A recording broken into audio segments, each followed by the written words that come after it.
I'm Meredith Norris, 25 years old, stuck serving coffee at the bean counter in Eugene, Oregon, still living in my parents' house.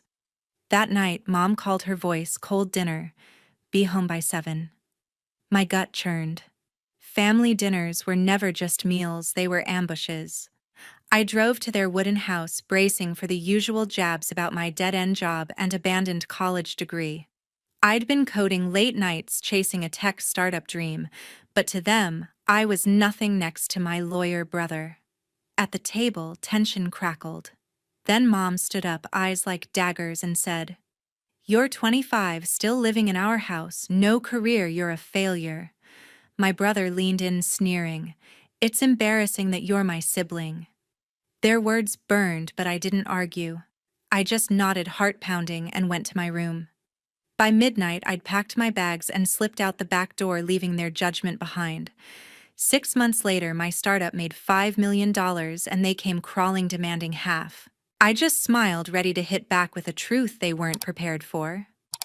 What happened at that dinner and what I did next changed everything. Ever been called a failure by your own family? Share your story in the comments. Smash that subscribe button to see how I turned their words into my victory. Don't miss what's coming. It's a wild ride. The smell of Mom's pot roast filled the house as I braced for the evening. Walking into my parents' wooden home in Eugene, Oregon, I felt the weight of years spent under their roof, each step pulling me back to a past I couldn't shake. At 25, I was still here, sleeping in my childhood bedroom surrounded by posters from high school. I'd dropped out of college 3 years ago, halfway through a finance degree I never wanted. The numbers, the pressure, the endless exams, it crushed me. I'd sit in lectures, heart-racing, palms sweaty, feeling like I was drowning. My advisor, Professor Ellis, tried to help, but I couldn't keep up. So I quit trading textbooks for a barista apron at the bean counter. The pay was barely enough to cover gas, but it was honest work, and I liked the rhythm of steaming milk and chatting with regulars like Karen, who tipped extra for my latte art. But my real passion was coding. Late at night, when the house was quiet, I'd hunch over my laptop building an app I dreamed would change everything. It was a fintech tool, something to simplify budgeting for people like me who'd never fit the mold of success. I taught myself Python from YouTube tutorials, piecing together lines of code between shifts. Every time I hit run and saw my app take shape, I felt alive, like I was building a ladder out of this life. But my family didn't see it. To them, I was a dropout, a letdown, coasting on their dime, while my brother Zachary shone brighter than ever. Zachary was their pride, the lawyer who'd made it big in Portland. At 30, he had a corner office, a fancy car, and a wife, Tiffany, who hosted charity galas. Every family gathering, my parents, Mom and Dad, would rave about his latest case or his new condo. "Why can't you be more like Zachary?" Mom would sigh, her voice sharp with disappointment. Dad would nod, adding, "You need to get your act together, Meredith." Their words stung, but I swallowed them, nodding like I always did. I'd heard it all before, at Christmas, at birthdays, at every tense dinner where I felt like the odd one out. They didn't know about the app, the hours I poured into it, the dream I clung to despite their doubts. I kept it secret, afraid they'd laugh or call it another waste of time. I wasn't always like this. In high school, I'd been the one with big plans. I wanted to build something, not just follow someone else's path. I'd spend hours in the computer lab messing around with basic HTML, dreaming of Silicon Valley. But college broke me. The pressure to be perfect, to match Zachary's grades, to make Mom and Dad proud, it was too much. I started having panic attacks, hiding in my dorm to avoid classes. When I dropped out, Mom cried, not out of sadness, but anger. "You're throwing your life away," she said. Dad just shook his head like I'd failed some test I didn't know I was taking. Moving back home was supposed to be temporary, but 3 years later I was still here, saving every penny for a future they couldn't see. That night, as I set the table, I thought about my app. I'd just fixed a bug in the code, a small victory that kept me going. I imagined pitching it to investors, seeing it on people's phones, proving I wasn't the failure they thought. But sitting there with the clink of forks and the smell of pot roast, I felt the familiar dread creep in. I knew this dinner wouldn't be about catching up. It was another chance for them to remind me who I wasn't. Still, I held on to my dream, a quiet fire in my chest. No matter what they said tonight, I wouldn't let go of it. I'd keep coding, keep building, keep believing I could be more. The dining room table was set with her best china, but the air in the home was thick with tension. I sat across from my parents, my brother, and his wife, picking at the pot roast, my appetite gone. Every clink of silverware felt like a countdown to something ugly. I'd barely said a word when Mom stood up her chair, scraping the hardwood floor. Her eyes locked on me, cold and unyielding. "Meredith Norris, you're 25, still living in our house. No career, you're a failure," she declared, her voice slicing through the room. I froze, my fork halfway to my mouth, the words hitting like a slap. I'd heard their disappointment before, but this was different. Public raw meant to wound. Zachary leaned back, his lips curling into a smug grin. "She's right, you know," he said, glancing at his wife.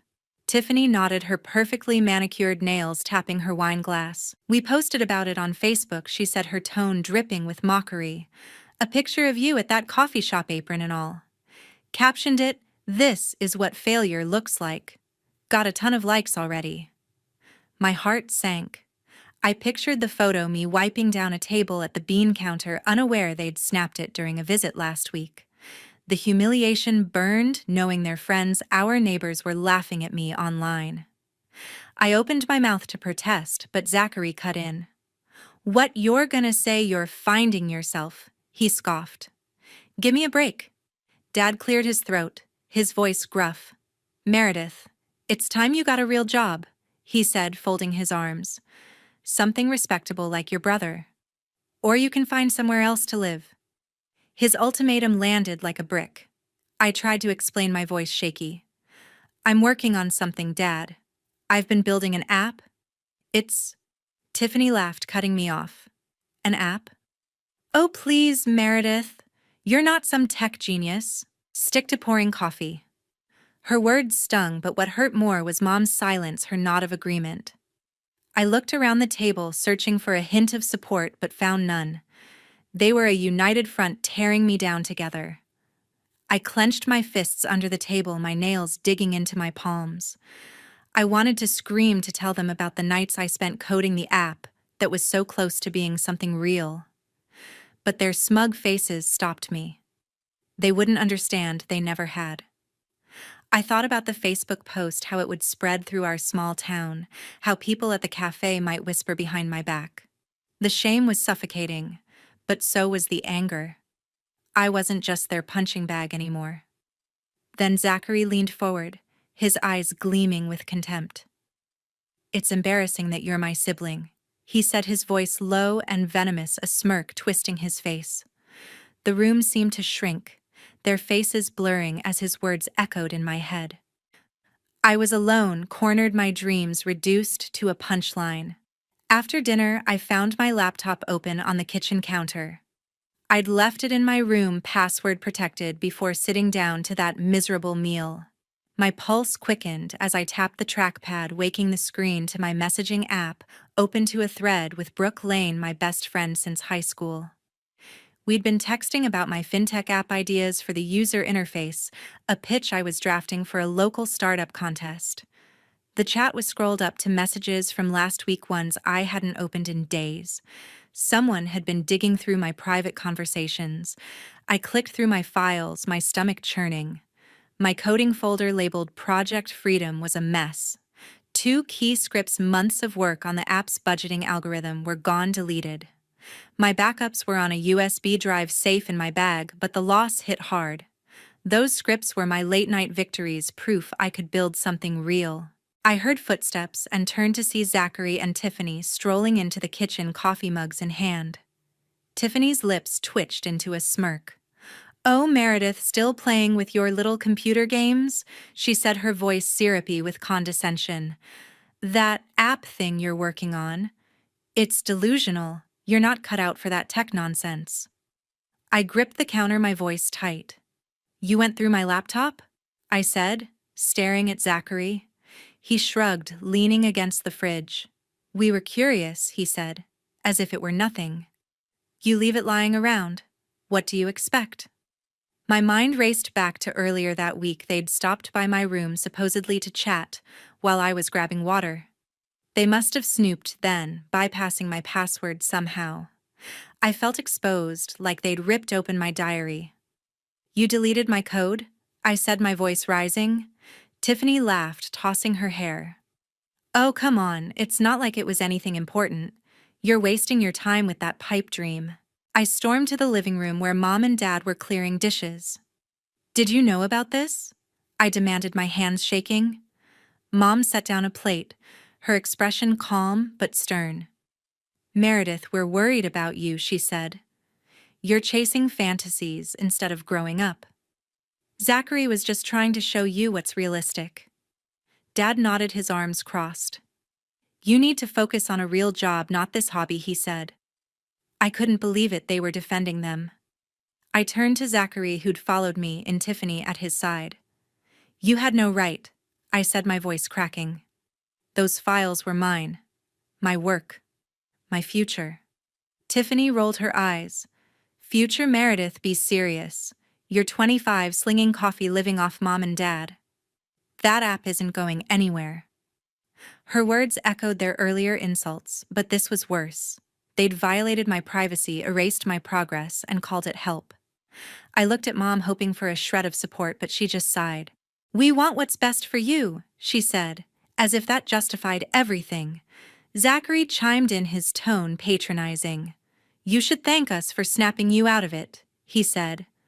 You're not some startup hotshot. Stick to what you're good at. I felt the room spin, their words piling on like weights. I'd spent years hiding my dream, protecting it from their judgment, and now they'd torn it apart. I thought about the hours I'd poured into that code, the moments of pride when a feature worked, the hope it gave me. They didn't just delete files, they tried to delete my ambition. You don't get to decide what I'm capable of, I said, my voice steady, despite the tears burning my eyes. I faced them all. Mom, Dad, Zachary, Tiffany. You crossed a line. You went into my private messages, my work, and destroyed it. Why? Mom's face hardened. We're your family, she said.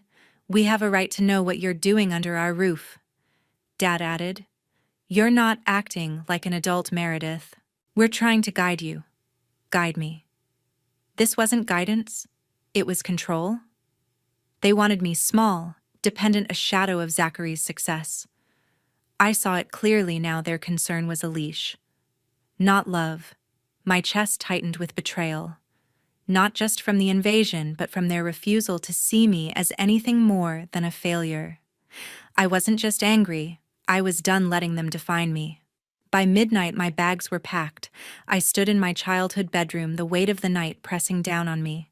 The posters on the walls, the creaky bed, the desk where I'd coded my dreams, they all felt like relics of a life I was done with. I moved quietly, stuffing clothes into a duffel bag, my hands steady despite the ache in my chest. My laptop, still warm from earlier, went into its case, along with the USB drive holding my app's backups. Those files were my lifeline, the only thing they hadn't taken from me. I wasn't just leaving a house. I was breaking free from years of control, from a family that saw me as less than I was. I grabbed my phone and texted Brooke Lane, my best friend since high school, who'd always believed in me. Can you come get me? Now I typed, my fingers shaking. Her reply was instant: on my way. Hang in there. Brooke had her own place in Eugene, a tiny apartment she'd turned into a haven for her graphic design work. She'd offered me a spot on her couch before, but I'd always hesitated, thinking I could endure my family's judgment. Not anymore. Their betrayal, snooping through my messages, deleting my code, had snapped something inside me. I wasn't staying another night under their roof. I zipped my bag and slipped downstairs, careful not to wake anyone. The house was dark, the kitchen still smelling faintly of pot roast.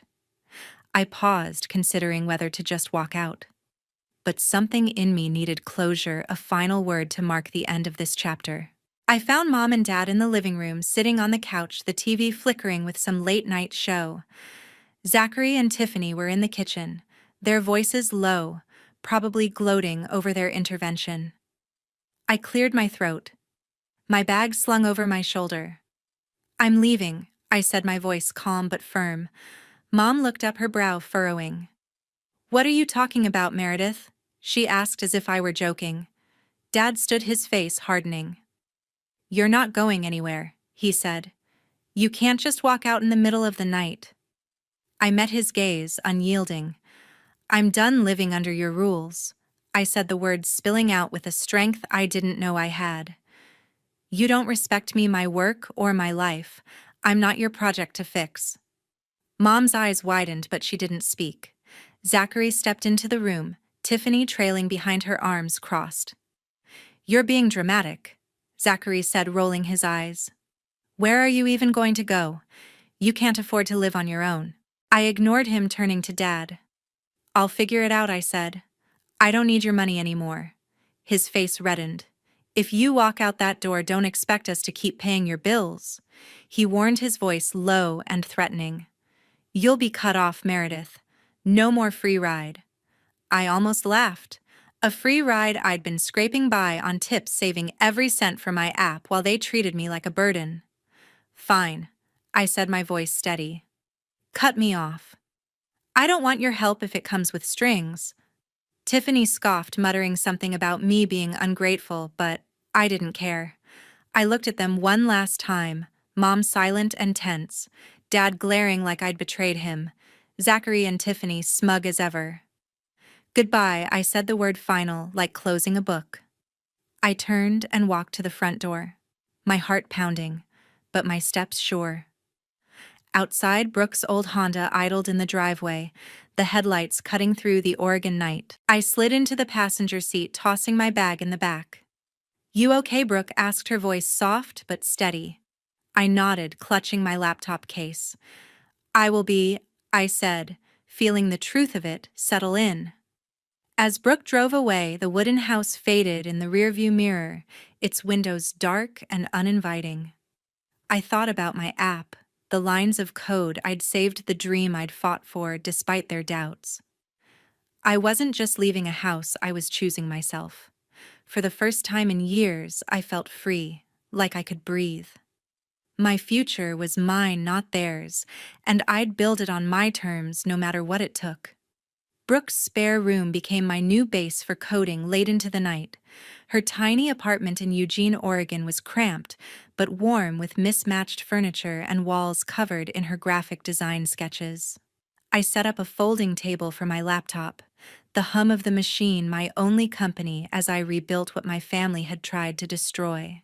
The first week was a blur of settling in, unpacking my duffel bag, buying a cheap air mattress, and adjusting to the rhythm of a life I controlled. Brooke didn't ask for rent, just a promise to split takeout costs and keep the place tidy. Her trust in me felt like a lifeline, a reminder that someone saw my potential. I kept my job at the bean counter, pulling double shifts to cover expenses. The cafe was my anchor, its bustle of customers and hiss of espresso machines grounding me. There, I met Connor Reed, a barista who doubled as a freelance coder. He was 27, with a quiet intensity and a knack for debugging that rivaled my own. During a slow afternoon, we got talking about tech over a stack of dirty mugs. "You're working on a fintech app?" he asked, raising an eyebrow when I mentioned my project. "That's bold. Most people here just dream about it." I showed him a demo on my phone, and his eyes lit up. "This could be huge," he said. "Mind if I take a look at the code?" That conversation sparked a partnership. Connor and I started meeting after hours, crowding around my laptop in Brooke's living room. Our app, now called Budget Blocks, was designed to help people like us, young, broke, and overwhelmed, manage money with simple, intuitive tools. Connor brought ideas for machine learning integration, suggesting we add predictive budgeting features based on user spending patterns. We split the work. I focused on the core algorithms while he refined the back-end and user interface. Most nights we coded until dawn, fueled by energy drinks and Brooke's leftover pizza. Her encouragement kept us going. She'd peek in, offer feedback on the app's design, and call us nerds with a grin. To make budget blocks viable, I knew I needed more than coding skills.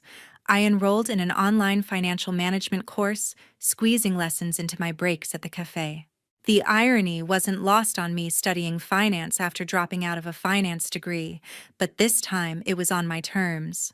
I learned about cash flow investments and budgeting frameworks, applying them to our app's features. Connor pushed me to improve my coding too, recommending advanced Python libraries and cleaner ways to structure my scripts. Slowly, I felt my confidence grow. I wasn't just a dropout anymore. I was a developer with a vision, building something that could change lives. 3 months in, we had a working prototype. Connor pitched it to a local tech meetup, and I presented alongside him, my nerves jangling but my voice steady. The feedback was electric. Entrepreneurs and developers loved the app's simplicity and AI-driven insights. One attendee, a scout from Cascade Tech, a Portland-based startup accelerator, asked for a private demo. We spent weeks polishing budget blocks, fixing bugs, and practicing our pitch. When we met the Cascade Tech team, I laid out our vision: an app that empowered anyone to take control of their finances, no matter their background. Connor backed me up, walking them through the technical specs. They were impressed, but I wasn't prepared for what came next. 2 weeks later, an email landed in my inbox. Cascade Tech offered us a contract, $5 million, to license budget blocks for their platform, with potential for more if it scaled. I stared at the number, my heart racing. This wasn't just money, it was validation, proof that my dream wasn't delusional. Connor and I met at the cafe to review the contract, our hands shaking as we read the terms. We'd split the money evenly, but more than that, we'd built something real together. That night in Brooke's spare room, I signed the contract digitally, my signature, a quiet declaration of victory. As the confirmation email pinged, I leaned back, a smile breaking across my face. I'd done it against all odds. I'd turned my code into a future. 6 months later, my phone lit up with Zachary's desperate text. Our app had made headlines in the local paper after Cascade Tech announced their $5 million licensing deal. The article called me Meredith Norris, a rising star in fintech, and I'd saved a clipping, proof of a victory I'd earned on my own. But Zachary's message shattered the calm. We need to talk about the money. Family deserves a share. I stared at the screen, my stomach twisting. They hadn't contacted me since I left, and now they wanted a piece of my success. I opened my laptop and saw a missed call from Tiffany Norris, Zachary's wife. Her voicemail was syrupy, dripping with fake warmth. "Meredith, we're so proud of you," she said, pausing for effect. "But let's be fair. We supported you for years, rent, food, everything. You owe us at least half." Half? I nearly laughed. They'd never believed in my app, never paid a dime for my coding courses or late-night energy drinks. I'd built budget blocks from nothing, scraping by on tips from the bean counter. Their claim was absurd, but it wasn't surprising. This was the same family that had mocked me, deleted my code, and told me I'd never amount to anything. Curious, I checked Facebook, something I'd avoided since their humiliating post about me. Sure enough, Tiffany had been busy. A new post on her profile read, "Some people forget who got them where they are. Family sacrifices everything, and now Meredith thinks she's too good for us." Comments from their friends piled on, calling me ungrateful, selfish, a sellout. My blood boiled. They were spinning a lie, painting themselves as victims to justify their greed. I recognized the tactic twist, the truth rally, support, pressure me into giving in. But I wasn't the same person who'd sat silently at their dinner table. I called Zachary back, my voice steady. "You're not getting anything," I said before he could speak. He sputtered, launching into a rehearsed speech about how Mom and Dad had invested in me by letting me live at home. "You were a freeloader," he said, his tone sharp. "We carried you. That money's partly ours." I cut him off. "You carried me. You ridiculed me. Trashed my work, told everyone I was a failure. I built this on my own. Tiffany jumped in, her voice shrill through the speaker. Don't be so selfish, Meredith. We're family. We deserve our cut. I gripped my phone, their entitlement fueling my resolve. I thought about the years I'd spent under their roof, shrinking under their judgment. Every penny I'd earned, every line of code I'd written, every sleepless night, they had no part in it. You don't get a cent of what I built, I said, my voice cold and final. You don't get to claim my work now that it's worth something. Zachary tried to interrupt, but I kept going. And those lies you're spreading online? They're pathetic. I'm done with your games. I hung up, my heart pounding, but my mind clear. Their words couldn't touch me anymore. I'd fought too hard, built too much to let them drag me back. Sitting in Brooke's apartment, surrounded by my laptop and notes, I felt a surge of strength. I wasn't just protecting my money, I was guarding my independence, my right to define my own story. I blocked their numbers, unfriended them online, and started drafting an email to a lawyer about safeguarding my assets.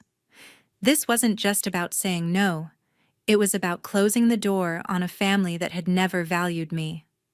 I was ready to cut them out for good, to move forward without their shadow. At my new office overlooking Eugene's skyline, I read Zachary's final message. His text was a last-ditch plea sent from a new number. Meredith, let's talk. Family sticks together. I didn't hesitate. I blocked the number, then opened my laptop and unfollowed every Norris family member on social media. Zachary, Tiffany, Mom, Dad. My finger lingered over the screen, but I felt no regret. Cutting them off wasn't just about silence. It was about reclaiming my peace. Their voices, their judgments had no place in the life I'd built. I'd moved out of Brooke's apartment into a small rental near downtown, paid for with my share of the Budget Blocks deal. My days were spent in a sleek office space leased by Cascade Tech, where I worked alongside Connor Reed, refining our app's features. Brooke often dropped by, her design sketches adding flair to our user interface. Their support felt like a chosen family, steady and real, unlike the one I'd left behind. I was no longer the barista scraping by. I was a developer, a partner in a thriving startup, my confidence rooted in hard-won skills. The bean counter was a memory now replaced by meetings with investors and late-night coding sessions with Connor over takeout. Word of my family's behavior had spread through Eugene's tight-knit community. Zachary's law firm lost a major client after whispers of his greed reached their boardroom. A colleague had seen his Facebook posts twisting my success into a family sob story, and it backfired. Clients didn't trust a lawyer who aired dirty laundry online. Tiffany, once a fixture in local high society, found herself snubbed. Her usual invitations to galas and charity events dried up, her friends distancing themselves from her petty rumors. Mom and Dad faced their own fallout. Neighbors in their quiet Eugene suburb gossiped about how they'd driven me away, their disapproval evident in sidelong glances and hushed conversations. The Norris family's reputation, once polished, was now tarnished by their own actions. I sat at my desk, the city lights twinkling below, and thought about the journey that brought me here. Independence wasn't just about money or a new address. It was about setting boundaries, choosing who I let into my world. I'd learned to trust my instincts, to value my work, to live for myself instead of others' expectations. That lesson was hard-earned, carved out of years of doubt and dismissal. But it was worth it. Every line of code, every sleepless night had built not just an app, but a life I was proud of. I wanted others to know it was possible to break free, to stand firm, to find freedom in being true to who you are. Zachary's message had come with an email from Mom, forwarded by a mutual acquaintance since I'd blocked her. It was a long, guilt-laden note begging me to reconsider, to heal the family. I read it once, then deleted it. I called Brooke and Connor to the office, needing their clarity. "They're trying again," I said, showing them the text. Brooke shook her head. "They don't get it, do they?" Connor leaned back, his voice calm. "You don't owe them anything, Meredith." I nodded, their words grounding me. I typed a final reply to Zachary, my fingers steady. This is my life, not yours. I sent it, then blocked the new number, closing the door for good. As I looked out at Eugene's skyline, a smile spread across my face. I was free not just from them, but for myself.